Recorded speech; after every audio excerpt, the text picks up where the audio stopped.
Adventurous kids explore with education and learning what a wildlife is in the Everglades. I want to explore the Museum of Discovering Science.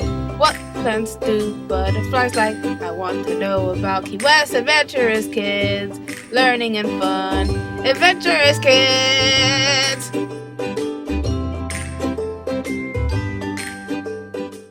Today I'm going to tell you about mummies. A dead body that has been preserved with chemicals is called a mummy. The ancient Egyptians are the best known makers of mummies, but mummies have been found all over the world, and many are still being discovered today. The Inca of Peru and the Aztec people of Mexico made mummies. Ancient peoples in Australia, New Zealand, and on some Pacific islands did also. People in the northern Philippines made fire mummies. Ancient Egyptians believed in many gods and that when a person died, he passed into an afterlife. The thought was that the individual would have a life that was very close to the one that they lived with everyone else. In order to have that kind of life, their body needed to be preserved and they needed to be buried with all the possessions that they would take with them on their journey into the afterlife. The Egyptians went through an elaborate process to preserve the body and keep it from decaying. The process involved to create a mummy properly can take up to 70 days. These were various steps to mummification. The body must be purified and washed.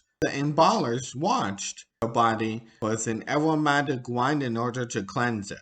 Then the body was then rinsed with water taken from the Nile River. All internal organs were removed, and the brain is taken out through the nose with special hooks. However, they left the heart in place because they believed the heart was the center of all intelligence and emotion and was required for part of the test needed to enter the afterlife. The intestines, liver, lungs, and stomach were also mummified in a drying salt called natron. Each organ is placed in special containers called a candlepick jar. Each jar has a lid in the shape of a specific god associated with guarding that organ. The jars would be placed in the burial tomb with the body. They had to dry the body out, but they placed it in a naturally found substance called natron. This was almost like salt and it drew out all of the moisture in the body. The drying process took 40 days and 40 nights. Then the body was again washed with water that was taken from the Nile River.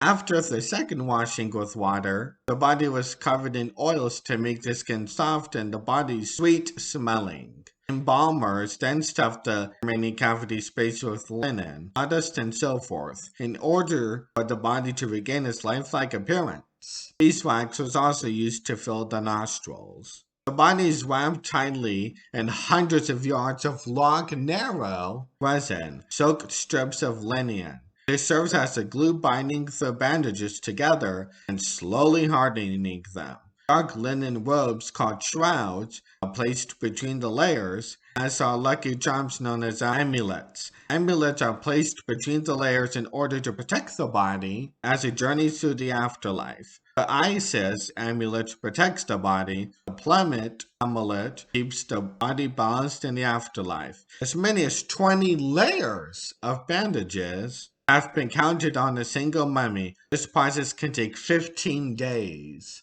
A lifelike mask of the person is fitted over the mummy's head. The body is then wrapped in a final shroud, and the last coat of rinsing is applied. The mummification process is now complete, and the mummy is ready to be placed inside the coffins. Some of the most famous Egyptian mummies are Atakheton, Imhotep III, Ramses I, Thutmose II, Tutankhamun.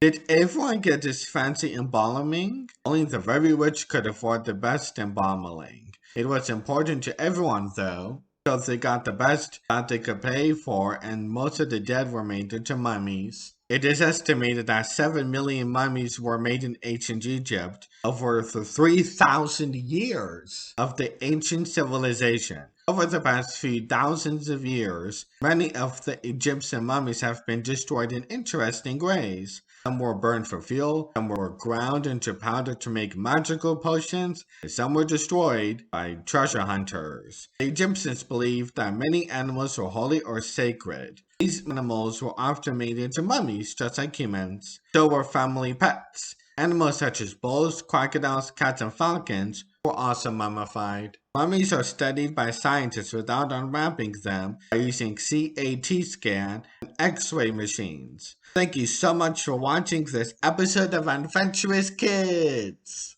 What did you learn today? Adventurous Kids! Adventurous Kids! What was the most interesting fact? Adventurous Kids! Adventurous Kids! Adventurous Kids!